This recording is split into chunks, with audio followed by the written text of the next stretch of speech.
ನಮಸ್ಕಾರ ಎಲ್ಲರಿಗೂ. ಎಲ್ಲರೂ ಹೇಗಿದ್ದೀರಾ? ನಾನು ನಿಮ್ಮ ಪ್ರೀತಿಯ ರೂಪಾ ಸುರೇಶ್. ನನ್ನ ಇವತ್ತಿನ ವಿಡಿಯೋ ಕಡಲೆಬೇಳೆಯಿಂದ ಗರಿಗರಿಯಾದ ವಡೆ ಮಾಡೋದು ಹೇಗೆ ಅಂತ ಹೇಳಿ ನಿಮ್ಮ ಹತ್ರ ಶೇರ್ ಮಾಡೋಣ ಅಂತ ಹೇಳಿ ವಿಡಿಯೋ ಮಾಡ್ಕೊಳ್ತಾ ಇದ್ದೀನಿ. ಸೊ ನಾನಿವತ್ತು ಕಡಲೆಬೇಳೆ ವಡೆನ ಯಾವ ರೀತಿ ಮಾಡಿದೆ ಅಂತ ನಿಮಗೆ ಗೊತ್ತಾಗಬೇಕು ಅಂತ ಹೇಳಿದ್ರೆ ವಿಡಿಯೋನ ಎಲ್ಲೂ ಕೂಡ ಸ್ಕಿಪ್ ಮಾಡ್ದೇನೆ ನೋಡಿ. ಹಾಗೆಯೇ ಯಾರೆಲ್ಲ ಫಸ್ಟ್ ಟೈಮ್ ನನ್ನ ಚಾನಲ್ನ ನೋಡ್ತಾ ಇದ್ದೀರೋ ದಯವಿಟ್ಟು ಸಬ್ಸ್ಕ್ರೈಬ್ನ ಮಾಡಿಕೊಂಡು ನೋಡಿ ಅಂತ ಹೇಳ್ತಾ ನನ್ನ ಇವತ್ತಿನ ಈ ವಿಡಿಯೋನ ಸ್ಟಾರ್ಟ್ ಮಾಡ್ತಾ ಇದ್ದೀನಿ. ಮೊದಲಿಗೆ ನಾನಿಲ್ಲಿ ಕಡಲೆಬೇಳೆನ ತೊಳೆದು ನೀಟಾಗಿ ಒಂದೆರಡು ಸಲ ತೊಳೆದ್ಬಿಟ್ಟು ನೆನೆ ಹಾಕಿ ಇಟ್ಕೊಂಡಿದ್ದೆ ನೋಡಿ. ಒಂದು 3-4 ಅವರ್ಸು ನಾನು ನೆನೆಸಿ ಇಟ್ಕೊಂಡಿದ್ದೆ. ಈ ರೀತಿ ನೆನೆದಿದೆ. ಇವಾಗ ಇದರಿಂದ ನೀರನ್ನು ತೆಗೆಯೋಣ. ನೀರನ್ನು ತೆಗೆದ್ಬಿಟ್ಟು ಸ್ವಲ್ಪ ಸೋರಿಡೋಣ. ಅದು ನೀರು ಸ್ವಲ್ಪ ಡ್ರೈ ಆಗಬೇಕು, ನೀರಿನ ಅಂಶ ಇರಬಾರ್ದು. ಆ ರೀತಿ ಸ್ವಲ್ಪ ಡ್ರೈ ಆಗೋ ತನಕ ಇಟ್ಬಿಡೋಣ. ಅದಾಗಿದ್ಮೇಲೆ ರುಬ್ಕೋಬೇಕಾಗುತ್ತೆ. 1-2 ನಿಮಿಷ ಇಟ್ಟರೆ ನೀರು ಡ್ರೈ ಆಗಿಬಿಡುತ್ತೆ. ಈಗ ನಾನು ಒಂದು ಮಿಕ್ಸಿ ಜಾರ್ನ ತೊಗೊಂಡಿದ್ದೀನಿ. ಅದಕ್ಕೆ ಸ್ವಲ್ಪ ಜೀರಿಗೆ, 1 ಇಂಚಷ್ಟು ಶುಂಠಿನ ತೊಳೆದು ಕಟ್ ಮಾಡಿ ಹಾಕ್ಕೊಂಡಿದ್ದೀನಿ. ಒಂದು 7-8 ಹಸಿಮೆಣಸಿನ್ಕಾಯಿ ಹಾಕ್ಕೊಂಡಿದ್ದೀನಿ. ಹಾಗೆ ತೊಳೆದಿಟ್ಕೊಂಡಿದ್ದಂತಹ ಪುದೀನ ಸೊಪ್ಪು ಹಾಕ್ಕೊತಾ ಇದ್ದೀನಿ. ಹಾಗೆ ಸ್ವಲ್ಪ ಕರಿಬೇವು ಸೊಪ್ಪು ಕೂಡ. ಹಾಗೆ ನಮಗೆ ರುಚಿಗೆ ತಕ್ಕಷ್ಟು ಎಷ್ಟು ಉಪ್ಪು ಬೇಕಾಗುತ್ತೆ ನೋಡಿಕೊಂಡು ಉಪ್ಪನ್ನು ಕೂಡ ನಾನು ಇಲ್ಲೇ ಸೇರಿಸ್ಕೊತಾ ಇದ್ದೀನಿ. ಇದಕ್ಕೆ ನಾವು ಇವಾಗ ನೆನೆಸಿಟ್ಕೊಂಡಿದ್ದಂತಹ ಕಡಲೆಬೇಳೆನ ಹಾಕಿ ರುಬ್ಕೊಳ್ಳೋಣ. ನೀರೇನೋ ಹಾಕೋದು ಬೇಡ, ಅದೇ ಥರ ನಾವು ರುಬ್ಕೊಂಡು ನೀಟಾಗಿ ನೈಸಾಗಿ ಬರುತ್ತೆ, ಏನು ತೊಂದರೆ ಇಲ್ಲ. ನೀರನ್ನ ಹಾಕೋ ಅವಶ್ಯಕತೆ ಇರೋದಿಲ್ಲ. ಸೊ ಇದನ್ನ ಹಾಕ್ಬಿಟ್ಟು ಇವಾಗ ರುಬ್ಕೊಳ್ಳೋಣ. ನಾವು ರುಬ್ಕೊಂಡು ತೊಗೊಂಡಿದ್ದೀನಿ ನಾನಿವಾಗ ನೋಡಿ. ಈ ರೀತಿ ರುಬ್ಕೊಂಡಿದ್ದೀನಿ. ಸ್ವಲ್ಪ ತರಿ ಆದರೂ ಏನು ತೊಂದರೆ ಇಲ್ಲ, ಚೆನ್ನಾಗೇ ಬರುತ್ತೆ. ನೈಸ್ ಆದ್ರೂ ಏನು ಟೆನ್ಷನ್ ತೊಗೋಬೇಡಿ.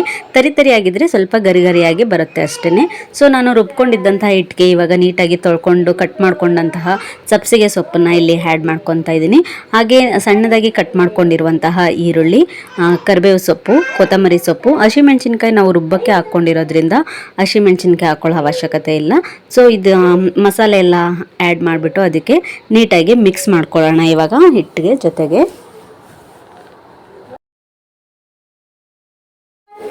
ಉಪ್ಪನ್ನ ಕೂಡ ರುಬ್ಬುವಾಗಲೇ ಹಾಕ್ಕೊಂಡಿರ್ತೀವಿ. ಸೊ ಏನು ಮತ್ತೆ ಹಾಕೋದು ಇರಲ್ಲ. ಅಕಸ್ಮಾತ್ ಸಪ್ಪೆ ಇದೆ ಅನಿಸಿದ್ರೆ ಸ್ವಲ್ಪ ಟೇಸ್ಟ್ ನೋಡಿಕೊಂಡು ಉಡಿ ಉಪ್ಪನ್ನ ಸೇರಿಸ್ಕೊಳ್ಳಿ. ಹಾಗೆ ಸೋಡಾನು ಏನೋ ಹಾಕೋ ಅವಶ್ಯಕತೆ ಇರಲ್ಲ, ಚೆನ್ನಾಗೇ ಬರುತ್ತೆ.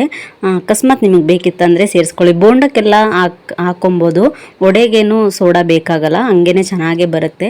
ನಾನಿಲ್ಲಿ ಸೋಡಾ ಏನೋ ಹಾಕ್ಕೊತ ಇಲ್ಲ, ಅದು ಆಪ್ಷನಲ್ಲು. ನಿಮಗೂ ಬೇಕನ್ಸಿದ್ರೆ ಹಾಕ್ಕೊಳ್ಳಿ, ಇಲ್ಲಾಂದರೆ ಬೇಡ. ನೋಡಿ ಈ ರೀತಿ ಮಸಾಲೆ ಎಲ್ಲ ಚೆನ್ನಾಗೇ ಮಿಕ್ಸ್ ಆಗೋ ಥರ ಕಲಿಸ್ಕೊಂಡು ಇಟ್ಕೊಂಡಿದ್ದೆ. ಇವಾಗ ಬಾಣಲೆಯಲ್ಲಿ ಎಣ್ಣೆ ಕಾಯೋದಲಿಕ್ಕೆ ಅಂತ ಇಟ್ಕೊಂಡಿದ್ದೆ. ಸೊ ಅದನ್ನು ನಾನು ಹಿಟ್ಟನ್ನು ಸ್ವಲ್ಪನೇ ಉಂಡೆಗಳಾಗಿ ತೊಗೊಂಡು ಕೈಯಿಂದನೇ ತಟ್ಟಿ ಹಾಕ್ಕೊಳ್ತಾ ಇದ್ದೀನಿ. ನೀವು ಬೇಕಿದ್ದರೆ ಕವರ್ ಆದರೂ ಯೂಸ್ ಮಾಡ್ಕೊಳ್ಳಿ ಅಥವಾ ಬಟ್ಟೆನಾದರೂ ಯೂಸ್ ಮಾಡ್ಕೊಳ್ಳಿ. ನನಗೆ ಕೈನೇ ಈಸಿ ಅಂತ ಅನಿಸುತ್ತೆ. ಸೊ ಕೈಯಲ್ಲೇ ತಟ್ಟಿ ಹಾಕ್ಬಿಡ್ಬೋದು ಅಂತ ಹೇಳಿ ಕೈಯಿಂದನೇ ತಟ್ಟಿ ಹಾಕ್ಕೊಳ್ತಾ ಇದ್ದೀನಿ.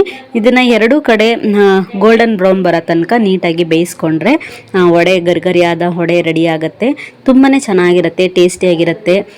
ಒಂದ್ಸಲ ಟ್ರೈ ಮಾಡಿ ನೋಡಿ. ಎಷ್ಟು ಚೆನ್ನಾಗಿ ಎರಡು ಕಡೆ ಹೊಂಬಣ್ಣ ಬರೋ ತನಕ ಬೆಂದಿದೆ. ನೋಡ್ತಾ ಇದ್ರೆ ತಿನ್ಬೇಕಂತ ಅನ್ನಿಸ್ತಾ ಇದೆಯಲ್ಲ.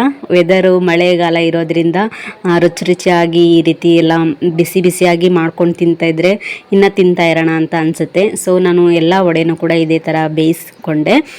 ಸೊ ಬಿಸಿ ಕಾಫಿ ಜೊತೆ ಗರಿಗರಿಯಾದ ರುಚಿಕರವಾದ ಕಡಲೆಬೇಳೆ ವಡೆ ತಿನ್ನೋದಕ್ಕೆ ರೆಡಿಯಾಗಿದೆ. ಸೊ ಕಾಫಿ ಜೊತೆ ಸರ್ವ್ ಮಾಡಿದ್ರೆ ತುಂಬಾ ಇಷ್ಟಪಟ್ಟು ಎಲ್ಲರೂ ಚೆನ್ನಾಗಿದೆ ಅಂತ ಹೇಳ್ತಾರೆ. ಇದ್ರ ಜೊತೆಗೆ ಬೇಕಿದ್ರೆ ನೀವು ಚಟ್ನಿ ಕೂಡ ಮಾಡ್ಕೋಬೋದು, ಪುದೀನ ಚಟ್ನಿ ಅಥವಾ ಕಾಯಿ ಚಟ್ನಿ ಮಾಡ್ಕೋಬೋದು, ಇನ್ನೂ ತುಂಬಾ ಟೇಸ್ಟ್ ಕೊಡುತ್ತೆ.